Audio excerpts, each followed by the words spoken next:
যিসমূহ পৰিয়ালে এটা চাকৰিৰ আশাত দিনে নিশাই পৰিয়ালৰ সন্তানসমূহে কষ্ট কৰি আছে তেওঁলোকে জানে এটা এটা দিনৰ মূল্য। এতিয়া প্ৰিলিমছ হ'ব, মেইনছ হ'ব, ভাইভা হ'ব, মানে প্ৰক্ৰিয়াটো দীঘলীয়া হৈ গৈ থাকিব। চাকৰি লাভ কৰিবৰ কাৰণে আৰু অধিক দিন তেওঁলোকে ৰ'ব লাগিব আৰু যি মানসিক প্ৰস্তুতিৰে সৈতে পৰীক্ষাৰ কাৰণে আগবাঢ়ি আছিলে সেই প্ৰস্তুতি সলনি কৰি পৰীক্ষাৰ সূচী সলনি কৰিব, এতিয়া পদ্ধতি সলনি কৰিব, অৰ্থাৎ ছাত্ৰ ছাত্ৰীক মানসিক উদ্বিগ্নতা হাৰাশাস্তিৰ মাজলৈ ঠেলি দিয়া হৈছে। অসমত যদিও গণতান্ত্ৰিকভাৱে নিৰ্বাচিত এখন চৰকাৰ চলি আছে, কিন্তু মুখ্যমন্ত্ৰীগৰাকীৰ আৰু চৰকাৰখনৰ আচৰণ ব্যৱহাৰ সৌজন্যতাত স্বৈৰতন্ত্ৰৰহে প্ৰতিফলিত হয়। ৰাজতন্ত্ৰ চলি থকাৰ নিচিনা কথা। মুখ্যমন্ত্ৰীগৰাকী যেন মহাৰজা, তেওঁৰ যি মনলৈ আহে তেওঁ কৈ দিব হঠাতে, আৰু পিছদিনাখনৰ পৰা সেই সিদ্ধান্তটো কাৰ্যকৰী কৰিবৰ কাৰণে গোটেই প্ৰশাসন ব্যৱস্থাটো উঠি পৰি লাগিব। সেইটো হৈ থাকিব দিব নোৱাৰি।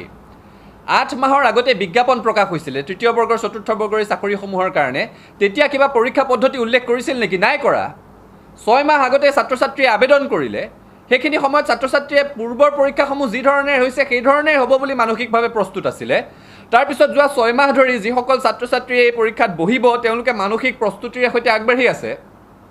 এতিয়া পৰীক্ষাৰ তাৰিখ ঘোষণা কৰি হঠাৎ 2 মাহৰ আগত কৈ দিছে যে পৰীক্ষাৰ পদ্ধতি সলনি কৰা হ'ব, প্ৰিলিমছ হ'ব, মেইনছ হ'ব, ভাইভা হ'ব, তাৰপিছত নিযুক্তি হ'ব। তেতিয়াহ'লে কি ডাইৰেক্ট ৰিক্ৰুইটমেণ্ট হ'ল?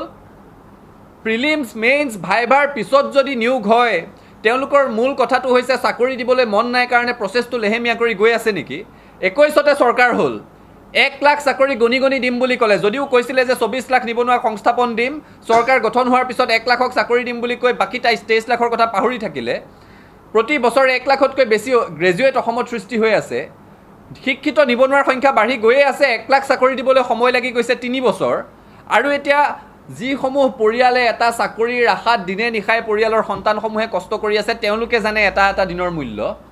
এতিয়া প্ৰিলিমছ হ'ব, মেইনছ হ'ব, ভাইভা হ'ব, মানে প্ৰক্ৰিয়াটো দীঘলীয়া হৈ গৈ থাকিব। চাকৰি লাভ কৰিবৰ কাৰণে আৰু অধিক দিন তেওঁলোকে ৰ'ব লাগিব আৰু যি মানসিক প্ৰস্তুতিৰে সৈতে পৰীক্ষাৰ কাৰণে আগবাঢ়ি আছিলে সেই প্ৰস্তুতি সলনি কৰি পৰীক্ষাৰ সূচী সলনি কৰিব, এতিয়া পদ্ধতি সলনি কৰিব, অৰ্থাৎ ছাত্ৰ ছাত্ৰীক মানসিক উদ্বিগ্নতা হাৰাশাস্তিৰ মাজলৈ ঠেলি দিয়া হৈছে।